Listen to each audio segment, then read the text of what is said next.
Hello everyone, it's Thursday, so happy Friday Eve. I'm Coy Wire, and we're going to start this day with a shout out to all the teachers out there. Keep uplifting, guiding, and inspiring. You're so money, baby. Students, dap up your teacher today, give them a handshake or high five, and let them know you appreciate them. Speaking of money, let's start today by talking about the debt ceiling in the United States. In case you're still unsure about exactly what the debt ceiling is, we've got you covered. You could also call it the government's debt limit. It's the total amount of money the United States government is authorized to borrow to meet its existing legal obligations, like paying for military salaries, tax refunds, Social Security and Medicare benefits, and interest on the national debt, among other things. But once the debt limit is reached, and if the government can't borrow any more money, that means the government could fail to make payments, fail to take care of its own obligations by defaulting on all national debt, and that would greatly impact the U.S. government's reputation across the globe. We'll hear more now from White House correspondent Arlette Saenz on what the United States government could be facing in the near future and what the impact could be. President Biden and House Speaker Kevin McCarthy are heading towards a high-stakes showdown over the debt ceiling. This will be the first time Biden and McCarthy are meeting in person since McCarthy became House Speaker, and both sides have said the debt limit will be on the table. Now, both men have said that they don't want to see the nation default on their debts, but for the time being, they disagree on how to get there. House Speaker Kevin McCarthy has insisted that he believes there should be negotiations and that ultimately they believe that there need to be spending cuts if the debt ceiling will be raised. But President Biden and the White House have insisted that there will be no negotiations over this and that Congress must fulfill their obligation to raise the debt ceiling. A spokesperson for the White House saying in a statement, quote, "The president will ask Speaker McCarthy if he intends to meet his constitutional obligation to prevent a national default, as every other House and Senate leader in U.S. history has done, and as leaders McConnell, Schumer, and Jeffries have pledged to do. The president, they add, will underscore that the economic security of all Americans cannot be held hostage to force unpopular cuts on working families." Now, Treasury Secretary Janet Yellen has said that they are using extraordinary measures until this moment, and that the nation's debt limit must be raised by early June. So certainly this could have huge ripple effects for the U.S. economy if the nation were to default on their debt. Okay, imagine trying to find a tiny capsule just 8 millimeters long and trying to find it on an enormous highway in Australia. Now imagine the pressure when this tiny capsule is filled with a highly radioactive material. A capsule containing cesium-137, which can cause serious harm, went missing as it traveled hundreds and hundreds of miles from a mining site to Perth, the capital of Western Australia. Authorities said this would have been like trying to find a needle in a haystack. So, was this search worthless? Was this mission just an exercise in floxy-nosy nihilipilification? Or did they find this elusive capsule after all? Here's CNN International correspondent Mark Stewart with the latest. The radioactive capsule has been found, and to give you some context, this is a Hong Kong coin, similar in size to a U.S. dime. It's that small. It is used in mining. Here is the history. The capsule was discovered 6 days after authorities realized it went missing, likely after falling off a truck. Eventually, it was found off the side of a road by crews using radiation detection equipment.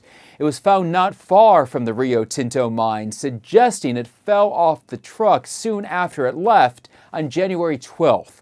But the potential search area was enormous, a distance longer than the California coastline. A perimeter was set up, and now the goal is to transport it in a lead container to a health department facility in Perth. This was concerning because human exposure could cause skin burns, radiation sickness. There's even a cancer risk in some cases. Authorities felt the chance of finding it was slim. Now they must determine how this happened in the first place. 10-second trivia. Which airplane model was the first airplane to be considered a jumbo jet? 747, DC-10, 737, or A380? With its first flight on February 9th, 1969, the 747 is your answer here. It was called jumbo jet as it was the first wide-body airliner. And up next, we will salute the queen of the skies, the Boeing 747. This spacious and sleek aircraft that was once touted as the future of airplane travel when it took off in 1969 is now a plane of the past as airlines are opting for more fuel-efficient alternatives. This week, Boeing completed and delivered the last 747 to ever be built. And on Wednesday, the plane flew a path spelling out 747 on the flight tracker to commemorate the moment. Let's learn more about the history of this jumbo jet and what's in store for the airlines of the future. When it was revealed in 1969, it broke the mold and defined jumbo. It brought jet travel to the people, carried world leaders, cultural icons, and even spacecraft. For half a century, it was the queen of the skies. But now the last model has been delivered, Boeing 747 is beginning to approach its final touchdown. Built to meet the boom in demand for air travel in the 1960s, the 747 was a giant that needed the world's largest factory to match its jumbo proportions. 225 feet from nose to tail, it had a wing surface bigger than a basketball court. And its innovative wide-body double-aisle and double-deck design would allow it to carry up to 500 passengers, while ensuring it would also be a freight-hauling behemoth with looks like no other. First 747. Pan Am will bring you the plane with all the room in the world before you know it.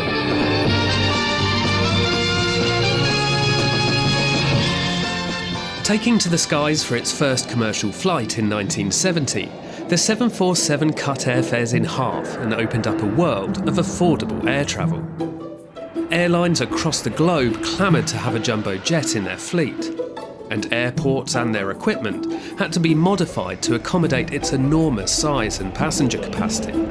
But spacious interiors, a trademark spiral staircase and superior service also had the world's rich and famous flocking. Glamorous silver screen appearances cemented its lavish reputation, and it became the go-to transport for many of the world's elite, a trend set to continue with the presidentially modified Air Force One.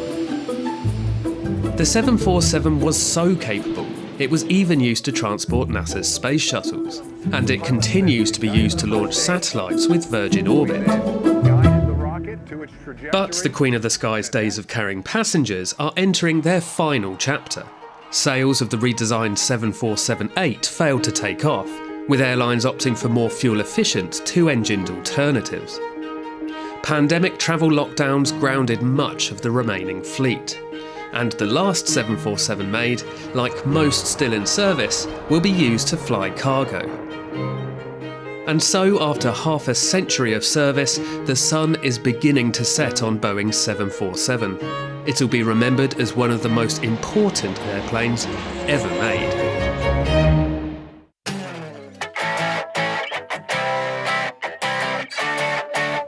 And today's story getting a 10 out of 10, a Rorschach test from Mars. What do you see when you look at this photo of a rock formation on Mars? A Rorschach test is a psychological test where a person looks at ink blots and then reveals what they see. Psychologists analyze the answers to examine a person's personality characteristics. It's all in the eyes of the beholder. What this actually is that we're seeing is a circular fracture on the surface of Mars with craters. This high-resolution photo was captured by a reconnaissance orbiter, a spacecraft designed to search for the existence of water on Mars as part of NASA's Mars Exploration Program. All right, so many great Your Word Wednesday submissions yesterday. Thanks to Miss Spicer's civics class at Hughes. Today's word is floxinaucinihilipilification. And this is a noun, one of the longest words in the English language. Not easy to pronounce. It means the estimation of something as valueless. Well done, everyone. And shout out now to Butte County High School in Arco, Idaho. We see you. We hope you and everyone watching around the world have a wonderful one. I'm Coy Wire, and this is CNN 10.